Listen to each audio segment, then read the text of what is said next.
Hey guys, welcome to MMA-hem. UFC 205 is over. First off, congratulations to Conor McGregor, the greatest MMA fighter of all time. I'm just kidding. I don't really believe that. But congratulations to Conor. I'm glad he beat Eddie Alvarez. As I said in my previous video, I was rooting for Conor McGregor. And I knew he had all the advantages in this fight, but I didn't think he was going to make it look that easy. And, you got to give the guy credit. You can't keep on hating on Conor McGregor just because of his personality. I mean, he does back the talk, and he knocked this guy out. And don't even try to discredit him, because a lot of people, over the internet, I've read all these so-called experts were picking Eddie Alvarez to beat Conor McGregor. Well, you know what? He made it look like a walk in the park, knocked him out. That left hand is something else. And his striking, Conor McGregor, is just head and shoulders about anybody else in his division or anybody around his division. Lightweight, welterweight, featherweight. He's just in another stratosphere when it comes to striking. And Eddie Alvarez said that all McGregor has is that left hand. Looks like it was way more than enough to get the job done for Conor McGregor. So congratulations to Conor McGregor. Tyron Woodley, I didn't want him to win. I got to be honest with you. And though technically he didn't win, he kept his title. But even though I don't like Woodley because of his whining, the whining that he kept on doing while he was retired, or not retired, but whatever it was he was out for. I don't know if it was injury or something. Just when he was inactive for over a year, all he did was whine, and that's how he got his title shot against Robbie Lawler. But after last night's performance against Stephen Thompson, I'm inclined to say that I dislike him less. Actually, I think I'm becoming a fan of Tyron Woodley, and I think it would have been better if he just got the decision, but it was a very, very close fight. Scoring wise, I think the draw was fair, but if you were just to look at the actual fight, then there's no question that Tyron Woodley won that bout. So congratulations to Tyron Woodley for a successful title defense. I would love to see these guys go at it one more time. As for Stephen Thompson, I thought he'd do a better job of keeping the fight under feet. I don't think he capitalized enough when he did manage to keep the fight standing, but that's a lot of that has to do with Tyron Woodley putting a beating on him already in the first round, and that I bet that took a lot out of Stephen Thompson's punches and kicks. So you got to give him credit too for his heart. That guillotine was pretty deep that Woodley sank in. So Tyron Woodley, congratulations to him. Stephen Thompson, you are the real thing as well.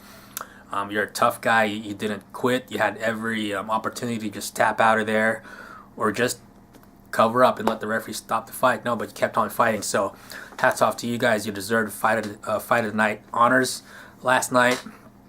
And Chris Weidman, I think, exposed, I think is a very, very fitting word to describe Chris Weidman. He basically made his reputation out off his two victories against Anderson Silva, who we now know, Weidman caught at just the right time. I mean, Weidman's not a bad fighter by any stretch of the imagination. He's still one of the top middleweights out there, but now we know that when he's facing the elite of the elite, then he's not so special after all. And I think his confidence, he was never really able to get back after he lost that against Luke Rockhold, and the delays didn't help as well. See, Chris Weidman always came across as a front runner to me. I mean, he does well when he's winning and he's dominating, but I don't think he responds to adversity as well as other fighters do, real great fighters. Conor McGregor, for instance, as soon as he lost, he wanted that rematch with Nate Diaz right away, and he did everything he can to he just licked his wounds and got better. He really didn't make any excuses. But Weidman seemed like he was full of excuses after his loss to Luke Rockhold, and that was probably one of the first bad signs for him. He's not taking this very well. He's not accepting the defeat. So now he goes up against Yoel Romero, who I said is a sneaky, crafty kind of guy, and that I said that in the previous video. And you know what? Romero got him with a sneaky flying knee, and that's just the kind of fighter Romero is. He's always thinking.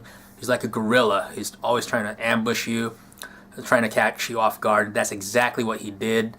And that was a pretty vicious knockout for Chris Weidman, and I kind of felt like he deserved it because it reminds me of his fight against Mark Munoz. If you didn't see that fight, basically Mark Munoz ran in to Chris Weidman's elbow. It was a massive elbow, and Munoz fell to the mat face first. He was basically out, and Chris Weidman popped him on the head maybe a dozen more times as he was laying there unconscious.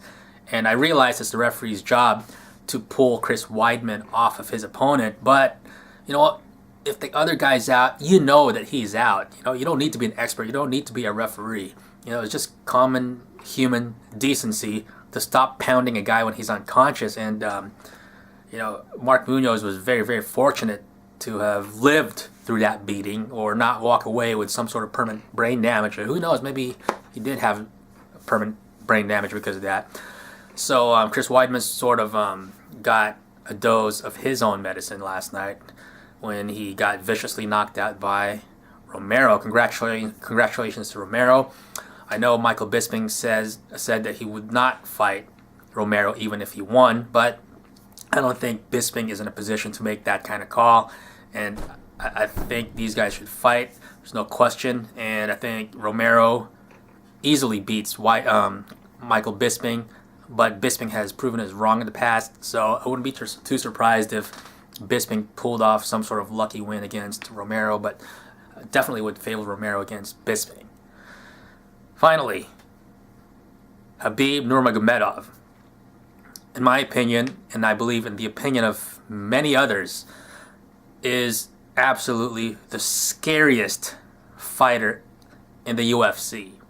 I mean, the guy is cold-blooded. He's a killer, and the beating he put on Michael Johnson was just brutal. And it's surprising that Michael Johnson's face wasn't more messed up. I mean, he took a lot of clean shots, from the ground and pound there, a terrifying ground and pound by Nurmagomedov, and hats off to Johnson for sticking it out as long as possible. But he took a beating. He was out of Nurmagomedov's league, and yeah, that was just a terrifying ground and pound display by Nurmagomedov. And the thing is, if anybody is capable of beating Conor handily, I would say that it's Khabib. Johnson did manage to rock, stagger, wobble, whatever, Nurmagomedov, the opening segments of the fight, and I guess it would have been different if that was McGregor who landed a left hand to Nurmagomedov's jaw. But that's the thing about this matchup. I hope they get this fight made, Nurmagomedov and McGregor, because this is the closest thing we have to the original UFC, where you had distinct styles clashing against each other.